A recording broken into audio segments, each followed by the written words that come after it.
Welcome to panacea. आज हम discuss करेंगे फर्स्ट वीक ऑफ जून के करंट अफेयर्स के बारे में।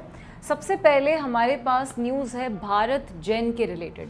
भारत जेन इंडिया का पहला multi model AI based LLM है। LLM is large language model. ये जो लार्ज लैंग्वेज मॉडल है इसको इंडियन गवर्नमेंट की फंडिंग की हेल्प से बनाया गया है। ऑन 2 जून इसको लॉन्च किया गया है। And multi modal large language model जो है ये इंडियन लैंग्वेजेस के लिए पर्टिकुलरली बनाया गया है। ये एक AI बेस्ड मॉडल होगा जिसमें इंडियन लैंग्वेजेस को भी इंक्लूड कर दिया गया है। तो ये एक नया डेवलपमेंट है जो टेक्नोलॉजी की फॉर्म में हमें देखने को मिला है। एक भारत जन समिट हुई थी अभी recently, union minister doctor Jitendra Singh ने उसको अटेंड किया था और वहीं पे इस भारत जन LLM मॉडल को लॉन्च किया गया है। ये इंडियाज़ का लार्जेस्ट, ये जो समिट है इंडिया की largest generative AI and LLM summit है। भारत जैन जो है इसको डेवलप किया गया है national mission on interdisciplinary cyber physical systems के अंडर और इसको लागू किया गया है TIH foundation and IOE at IIT Bombay की तरफ से। तो ये एक इंडिया का गवर्नमेंट फंडेड पहला मल्टी मॉडल डिसिप्लिनरी सिस्टम है। That is very very important. Next हम बात करेंगे IPL के बारे में। जो बेंगलुरु की टीम है रॉयल चैलेंजर्स बेंगलुरु ने पहली बार in the history of IPL इन्होंने ये मैच जीता है, IPL का फाइनल जीता है। तो उसके रिलेटेड क्या क्या चीज़ें एग्जाम के लिए इंपॉर्टेंट है। फाइनल का जो मैच था that was in Ahmedabad Narendra Modi stadium में ये मैच हुआ। RCB ने फाइनल जो टीम जिसको हराया है वो थी किंग्स 11 पंजाब की टीम। दोनों ही टीम्स ने बहुत सालों के बाद फाइनल तक पहुँचे और दोनों ने ही अपने आप में एक हिस्ट्री बनानी थी जिसमें से RCB हिस्ट्री बनाने में सक्सेसफुल हो जाता है। कृणाल पांड्या जो हैं उनको अवार्ड दिया गया है as player of the match का अवार्ड। इसके अलावा जो इम्पॉर्टेंट हमारे पास पॉइंट्स हैं, ऑरेंज कैप जो इस साल के IPL के लिए है फॉर द मोस्ट रन्स वो गया है Sai Sudharsan. Purple cap for the most wickets to Prasidh Krishna. Super striker of the season Vaibhav Suryavanshi. Fantasy King of the season is Sai Suryadarshan again. Most sixes is Nicholas Puran. Most fours is Sai Sudarshan again. Most dot balls is Mohammad Siraj and catch of the season. And these are all the important details and these are all the important awards जो इस साल के IPL season के लिए हमारे exam के लिए important है। फाइनल मैच का हमने याद रखना है। प्लेयर ऑफ द मैच जो बना है that is Krunal Pandya from RCB. So these are all the important details from IPL 2025 जो हम याद रखेंगे। Next will talk about president of India ने यूनाइटेड टेरिटरी ऑफ लद्दाख के लिए एक रिजर्वेशन अमेंडमेंट रेगुलेशन जारी करी है 2025 में। जानते हैं इस रिजर्वेशन में क्या क्या चीज़ें हैं। इस अमेंडमेंट के तहत लद्दाख की जितनी भी जॉब्स होंगी, जितनी भी रिजर्वेशन के लिए जॉब्स का जो मैक्सिमम, वैसे तो देखो क्राइटेरिया फिक्स होता है 50% पे कि किसी भी जगह पे मैक्सिमम गवर्नमेंट 50% तक का रिजर्वेशन दे सकती है। 50% प्लस 10% हम इकोनॉमिकली वीकर सेक्शन के लिए अलग से दे सकते हैं। तो टोटल अगर हम कहें तो 50 + 10 60% का मैक्सिमम रिजर्वेशन इंडिया में हम लोग लागू करते हैं। लेकिन लद्दाख में क्योंकि मैक्सिमम पॉपुलेशन ट्राइबल कम्युनिटी से बिलोंग करती है, 3 लाख की पॉपुलेशन में से 80% से ज़्यादा लोग ट्राइबल कम्युनिटी से बिलोंग करते हैं, जिस वजह से लद्दाख को एक एक्सेप्शन दे दिया गया है जहां पर 85% तक का रिजर्वेशन लद्दाख के लोकल लोगों को दे दिया गया है। मतलब लद्दाख में जितनी जॉब्स होंगी, गवर्नमेंट जॉब्स होंगी, उनमें 85% सिर्फ लद्दाख के लोग ही होंगे और इस 85% से 10% जो EWS की कैटेगरी में आता है वो इससे एडिशनल दिया गया है। तो ऑलमोस्ट 95% तक का रिजर्वेशन लद्दाख की यूनियन टेरिटरी को गवर्नमेंट की तरफ से दे दिया गया है। इस रेगुलेशन को लागू किया under article 240 of the constitution और अथॉरिटी जो मिली है ये रेगुलेशन जारी करने की, वो authority Jammu Kashmir reorganisation act 2019 के अंडर मिलती है under section 58(2) of the act. ये जो अमेंडमेंट है इसने मॉडिफाई किया है कश्मीर रिजर्वेशन एक्ट को अंडर सेक्शन 3 सबसेक्शन 1। इसमें मैक्सिमम लिमिट वो जो है रिजर्वेशन की 85% पे फिक्स कर दी गई है। 10% EWS का एक्स्ट्रा है। ये entire union territory of Ladakh को कवर करेगी। In addition to that official language regulation 2025 act को भी लागू कर दिया गया है, जिसके अंडर यूनियन टेरिटरी के ऑफिशियल लैंग्वेजेस 5 लैंग्वेजेस को डिक्लेयर कर दिया गया है। English, Hindi, Urdu, Bhoti and Purgi will be the official language of union territory. English जो है वो ऑफिशियल पर्पसेस के लिए यूज़ की जाएगी and these are all the new recommendations under the regulations जिनको लागू किया गया है अभी latest for the union territory of Ladakh और उसकी डेवलपमेंट के लिए। So these are very important points और इनको जैसे ही इम्प्लीमेंट किया जाता है ये अपने आप में और भी ज़्यादा इंपॉर्टेंट होती जाएंगी। नेक्स्ट हम बात करेंगे डिस्ट्रिक्ट डी एडिक्शन सेंटर्स के बारे में। इसका बेसिक पर्पस है सब्सटेंस अब्यूज़ को इंडिया में केटर करना। Substance abuse is kind of drug addiction. Drug addiction को कंट्रोल करने के लिए इंडिया में नेशनल लेवल पे ड्रग डी एडिक्शन सेंटर्स खोले जाएंगे। जो 291 आइडेंटिफाइड गैप डिस्ट्रिक्ट से मतलब है जहाँ पे प्रॉब्लम बहुत ज़्यादा है लेकिन सॉल्यूशन कुछ भी नहीं है, उन डिस्ट्रिक्ट्स को आइडेंटिफाई करके पर्टिकुलरली इन डिस्ट्रिक्ट्स को टारगेट करके वहाँ पे ये सेंटर्स खोले जाएंगे। इन सेंटर्स में ट्रीटमेंट एंड रिहेबिलिटेशन सेंटर्स होंगे जहाँ उनको ट्रीट भी किया जाएगा एडिक्शन से बचने के लिए और उनको रिहेबिलिटेशन सर्विसेज भी प्रोवाइड कराई जाएंगी। So this is a good step to combat the substance abuse in drug addiction in India. तो एक नेशनल लेवल का इनिशिएटिव लिया है गवर्नमेंट ने which is important for exams. Next हम बात करेंगे उत्तर प्रदेश गवर्नमेंट ने अग्निवीर को पुलिस रिक्रूटमेंट में 20% रिजर्वेशन देने का फैसला कर लिया है। बहुत सारी स्टेट गवर्नमेंट्स अब ये इनिशिएटिव ले रही हैं, जैसे इससे पहले हरियाणा गवर्नमेंट ने भी इस चीज़ का इनिशिएटिव लिया है। अग्निवीर जो हैं वो अग्निपथ पथ स्कीम के अंडर रिक्रूट किए जाते हैं। अग्निपथ स्कीम के अंडर जो सोल्जर्स हैं वो 4 साल के लिए आर्मी में सर्व करने के लिए जाते हैं। 18 to 23 ईयर्स की एज के लोगों को उसमें रिक्रूट किया जाता है। 4 साल के बाद उन अग्निवीर को कोई पेंशन नहीं दी जाती है, उनको सिर्फ फंड का पैसा दिया जाता है जो उनकी सैलरी में से कटता है एंड इन एडिशन उनको सैलरी दी जाती है। तो 4 साल वहाँ पे सर्व करने के पास उनके पास जॉब अपॉर्चुनिटीज़ की कमी होनी शुरू हो जाती है। उन जॉब अपॉर्चुनिटीज़ की कमी को कवर करने के लिए स्टेट गवर्नमेंट ने उन अग्निवीर को रिजर्वेशन देना शुरू कर दिया कि कोई भी अगर यूपी गवर्नमेंट अगर पुलिस रिक्रूटमेंट करेगी उसका 20% जो रिजर्वेशन होगा, जो सीटें होंगी वो अग्निवीर के लिए रिजर्व्ड होंगी जो सर्व करके वापस आ चुके हैं। So these are the important details related to the scheme. Reservation will be applicable to all the categories. मतलब ये जो रिजर्वेशन है it is basically horizontal reservation. मतलब एक तो रिजर्वेशन हो गई कि वर्टिकल रिजर्वेशन है हमारे, और एक हॉरिजॉन्टल रिजर्वेशन होती है जैसे अगर 100 सीटें हैं तो उसमें से 20% एससी के लिए रिजर्व होंगी, 20% एसटी के लिए रिजर्व होंगी, 20% वुमेन के लिए रिजर्व होंगी फॉर एग्जांपल। ये जो हॉरिजॉन्टल रिजर्वेशन है इसके अंडर भी रिजर्वेशन दे दी जाएगी। मतलब एससी में भी 20% अग्निवीर के लिए रिजर्व्ड होगा, एसटी में 20% अग्निवीर के लिए रिजर्व्ड होगा, वुमेन में 20% अग्निवीर के लिए रिजर्व्ड होगा। तो इस टाइप की जो रिजर्वेशन है काफ़ी एक्सटेंसिव लेवल पर अग्निवीर के लिए दी गई है। So this is very important for exams. Next हम बात करेंगे कावल टाइगर कॉरिडोर जिसको डिक्लेयर कर दिया गया है as Kumram Bheem conservation reserve by Telangana. Telangana government जो है उसने अपने लेवल पर ये जो इनिशिएटिव है उसको शुरू किया है। ये बेसिकली कावल टाइगर रिजर्व जो है ये एक कॉरिडोर है जो तेलंगाना और महाराष्ट्र के बीच में रन करता है, जहाँ पे काफ़ी बड़े अमाउंट पे हमें टाइगर पॉपुलेशन देखने को मिलती है और उनकी प्रोटेक्शन के लिए इनिशिएटिव लिए जाते हैं। तो ताइबा अंधारी टाइगर रिजर्व है महाराष्ट्र का जो कनेक्ट होता है कावल टाइगर रिजर्व से जो कि तेलंगाना में है। तो 2 अलग अलग स्टेट्स की 2 टाइगर रिजर्व्स हैं। इन दोनों को इकट्ठा करके Kumaran Bhim conservation reserve declare कर दिया गया है तेलंगाना की तरफ से। ये जो रिज़र्व है इसका एरिया 1492 स्क्वायर किलोमीटर का होगा और ये काफ़ी लंबे एरिया तक फैलेगा। इन एडिशन टू टाइगर्स यहाँ पे और भी काफ़ी सारे हमें जानवर देखने को मिलते हैं।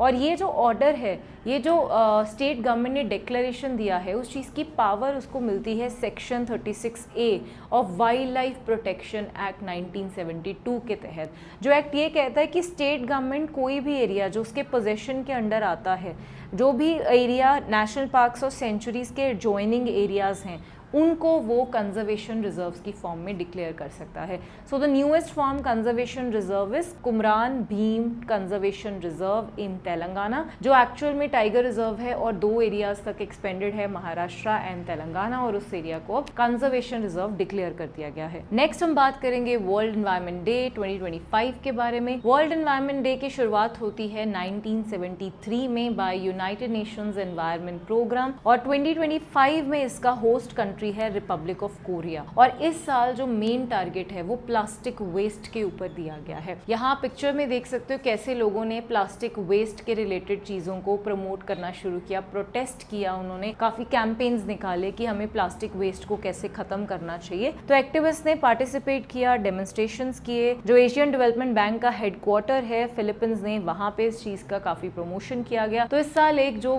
थीम हमने लिखी है that is beat plastic pollution, that is the main part. हमने थीम जरूर याद रखनी है, डे जरूर याद रखना है। Host country is important, republic of Korea. Next बात करते हैं वर्ल्ड मिल्क डे के बारे में, which is observed on 1 June. World level पर ये जो चीज है ये FAO की तरफ से रिकॉग्नाइज की जाती है। FAO which is a body under United Nations, जो 2001 में एस्टेब्लिश हुई थी। 2001 में इस डे की शुरुआत हुई। थीम जो इस साल का हमने मिल्क डे पे रखा है that is let's celebrate the power of diary. India level पे अगर हम बात करें तो इंडिया लेवल पे जो डेयरी सेक्टर है हमारा, जो व्हाइट रेवोल्यूशन इंडिया में आया था, उसके लिए हम फादर कंसिडर करते हैं डॉक्टर वर्गीस कुरियन के। At present India white revolution 2.0 की प्लानिंग कर रहा है अंडर मिनिस्ट्री ऑफ कोऑपरेटिव्स, जिसमें हम इंडिया में बेसिकली जितना व्हाइट रेवोल्यूशन आया उसका मेन जो इम्पैक्ट था वो कोऑपरेटिव सोसाइटी से ही आया। तो cooperative societies is the main part जो अभी इंडिया में मिल्क रेवोल्यूशन में प्रोग्रेस लाने की कोशिश कर रहा है, जिसमें हम 2030 तक इंडिया की मिल्क प्रोडक्शन को डबल करना चाहते हैं। एट प्रेजेंट भी इंडिया वर्ल्ड का लार्जेस्ट मिल्क प्रोड्यूसर है। तो वर्ल्ड मिल्क डे का अपने लेवल पर एक सिग्निफिकेंट इंपॉर्टेंस है इंडिया के लिए, क्योंकि इंडिया उसकी प्रोडक्शन को बढ़ाने पे फोकस कर रहा है। नेक्स्ट हम बात करते हैं सम स्मॉल न्यूज के बारे में। हिमाचल प्रदेश का पहला सोलर मॉडल विलेज बना है जिसका नाम है राजा Khas village. Raja Khas village in Himachal Pradesh has been declared as a fully solar model village. Raja Khas village जो है कांगड़ा डिस्ट्रिक्ट के अंडर आता है, और ये इनिशिएटिव वही जो एक ब्रॉडर स्कीम है प्राइम मिनिस्टर सूर्य घर योजना, उसी स्कीम के अंडर इस चीज को इनिशिएट किया गया, जिसमें उन्होंने एक पर्टिकुलर विलेज को टारगेट करके उस विलेज के 100% जितने भी घर हैं उन सब घरों के रूफ टॉप्स के ऊपर सोलर पैनल्स लगाए, और वहां पर अब कोई भी घर इलेक्ट्रिसिटी बिल पे नहीं करता है। They rely 100% on the solar energy, और वहीं से उनकी इलेक्ट्रिसिटी सप्लाई होती है। Next in the news we have lieutenant general Dinesh Singh Rana assumes charge as Commander in Chief of Andaman and Nicobar Command. Andaman and Nicobar Command is a very important command of India. ये इकलौती ऐसी command है India की which is an integrated command. अभी जैसे India में हम हमारे नेशनल लेवल पर इंटीग्रेटेड कमांड की बात करते हैं। इंटीग्रेटेड कमांड का मतलब है जैसे चीफ ऑफ डिफेंस स्टाफ का जो कॉन्सेप्ट इंडिया ने इंट्रोड्यूस किया था कि तीनों जो हमारी फोर्सेस हैं, आर्मी, नेवी एंड एयरफोर्स, तीनों का एक कॉमन हेड बनाया, चीफ ऑफ डिफेंस स्टाफ। ये चीज अभी इंडिया लॉन्च कर रहा है इंडिया में, हम उसके अभी एक जनरेशन फेज पर हैं। लेकिन अंडमान निकोबार कमांड जो है वो इकलौती कमांड है इंडिया की जो ऑलरेडी इंटीग्रेटेड सर्विसेज में काम करती है। मतलब अंडमान एंड निकोबार आइलैंड्स में हमारी नेवी, एयरफोर्स एंड आर्मी तीनों एक पर्टिकुलर हेड के अंडर काम करती हैं, और वही हेड अभी अपॉइंट किया गया है जिनका नाम है lieutenant general Dinesh Singh Rana. Very very important for exams. The Andaman Nicobar island is based at, इसकी जो कमांड है that is at Shri Vijayapuram जो उसका मेन एरिया है। It is India's first and only joint service operational command, जो हमेशा से ही एक जॉइंट सर्विस ऑपरेशनल कमांड रही है। नेक्स्ट हम बात करते हैं newly reappointed prime minister of Portugal. ऐसे जो हमारे कंट्रीज के हेड अपॉइंट होते हैं वो एग्जाम में पूछे जाते हैं, तो हमें एटलीस्ट उनका नाम पता होना चाहिए। सो अभी रीअपॉइंट हुए हैं पोर्चुगल के प्राइम मिनिस्टर, इनका नाम है लुई मॉन्टेनेग्रो। इन्होंने अभी अभी डिफीट किया है जिस party, he was from democratic alliance, he and for 91 seats. Iberian peninsula में पड़ती है, यूरोप में ये कंट्री है। इसकी कंट्री जो करेंसी है दैट इज यूरो, तो यूरोपियन यूनियन का ये पार्ट है। तो इंपॉर्टेंट कंट्री है यूरोपियन यूनियन, कोई भी कंट्री, इवन अगर छोटी से छोटी कंट्री का भी प्राइम मिनिस्टर प्रेसिडेंट इलेक्ट होता है तो वो एग्जाम में पूछ लिया जाता है। तो एटलीस्ट हमें अपॉइंटमेंट्स में और इंटरनेशनल न्यूज में सभी कंट्रीज के ये इंपॉर्टेंट पार्ट्स पता होने चाहिए। नेक्स्ट हम बात करते हैं India secures presidency of international institute of administrative services. International institute of administrative services जो है ये एक 35 मेंबर कंट्रीज का एक ग्रुप है जिसमें एडमिनिस्ट्रेटिव रिफॉर्म्स एंड पॉलिसीज के ऊपर डिस्कशन करी जाती है। उस ग्रुप का प्रेसिडेंट अभी लेटेस्ट इंडिया को अपॉइंट किया जाता है। ये इंस्टीट्यूशन को बने हुए 100 साल हो चुके हैं और 100 साल में पहली बार इंडिया को इसकी प्रेसिडेंसी मिली है। ये अपने आप में एक बहुत बड़ी अचीवमेंट है इंडिया के लिए। तो इंडिया इस प्रेसिडेंसी के दौरान जिस आइडिया को प्रमोट करेगा, that idea is maximum governance minimum government, जो इंडिया में भी लागू करने की कोशिश कर रहा है। जिसका मतलब ये है कि हम गवर्नेंस करने की कोशिश करेंगे लेकिन हम गवर्नमेंट इंटरवेंशंस करने की कोशिश नहीं करेंगे। हम देश को चलाने की कोशिश करेंगे, देश में चीजों को लागू करने की कोशिश करेंगे, देश को सुधारने की कोशिश करेंगे, लेकिन सरकार आपके कामों में इंटरफेरेंस करने की कोशिश नहीं करेगी। इसी चीज को अब हम इस इंस्टीट्यूशन के जरिए, इस पर्टिकुलर इंस्टीट्यूशन की प्रेसिडेंसी के टाइम पीरियड में इंटरनेशनल लेवल पर इस चीज को अब हम प्रमोट करने वाले हैं। नेक्स्ट हम बात करते हैं Annalena Baerbock, elected president of United Nation general Assembly. She was former foreign minister of Germany. इनको 167 सीट्स मिली हैं 193 में से in a secret ballot. The ballot was held in Russia's request, क्योंकि वो इनकी कैंडिडेंसी को काफी ज्यादा अपोज कर रहे थे, तो उनके कहने पे एक बैलेट पेपर, सीक्रेट बैलेट के तरीके से इलेक्शन हुआ जिसमें काफी ज्यादा मेजोरिटी से ये जीत गए। So she is from Germany. तो यूनाइटेड नेशन जनरल असेंबली का जो अभी प्रेसिडेंट अपॉइंट हुआ है that is from Germany. This is the first point जो हमें याद रखना है। She will succeed Philemon Yang from Cameroon. इससे पहले कैमरून के एरिया के थे। She is the first woman from the Western European group to hold this position. Western European, अब जैसे यूनाइटेड नेशंस में जो इलेक्शंस होते हैं वो ग्रुप्स के बेसिस पे होते हैं, पर्टिकुलर एरियाज डिमार्केटेड हैं जहाँ से किसी एक कंट्री का बंदा अपॉइंट किया जाता है। तो वेस्टर्न यूरोपियन ग्रुप में से she is the first woman to be elected as president of the area. She is also only the 5th woman to lead the general assembly. अब तक सिर्फ 5 ladies United Nation general assembly को lead कर पाई हैं since its inception in 1944। The presidency rotates among 5 regional UN groups. ये जो presidency है ये रोटेट करती रहती है। 5 रीजनल ग्रुप्स में हमने इसको डिवाइड किया हुआ है। अभी जैसे ये प्रेसिडेंसी वेस्टर्न यूरोपियन ग्रुप के पास है, नेक्स्ट टाइम ये नेक्स्ट ग्रुप के पास जाएगी। फिर वो ग्रुप अपनी रिमेंबर कंट्रीज में से किसी एक कंट्री का बंदा अपॉइंट करेगा और अगर कोई आगे से क्रिटिसिज्म होता है तो सीक्रेट बैलेट कंडक्ट करा दिया जाता है। तो अभी एक तो ये याद रखेंगे यूनाइटेड नेशन जनरल असेंबली की प्रेसिडेंट वेस्टर्न यूरोपियन ग्रुप के पास है, जिन्होंने जर्मनी के एक फॉर्मर फॉरेन मिनिस्टर को अपॉइंट किया है as president of United Nation general assembly, whose name is Annalena Baerbock. Very important appointment. Next हम बात करेंगे India Mongolia joint military exercise के बारे में जिसका नाम है नोमैडिक एलिफेंट 2025, जो कि मंगोलिया में ही शुरू हुई है उलन बटार में। The military drill is scheduled to continue till 13 June तक ये मिलिट्री एक्सरसाइज चलने वाली है। तो हमने बस बेसिक तो ये याद रखना है नोमैडिक एलिफेंट कौन सी 2 कंट्रीज के बीच में होती है और इस साल कहाँ हो रही है। Next is Telangana celebrated it's 12th formation day on 2 June. Telangana is the latest state of India जिसका फॉर्मेशन हुआ था 2014 में।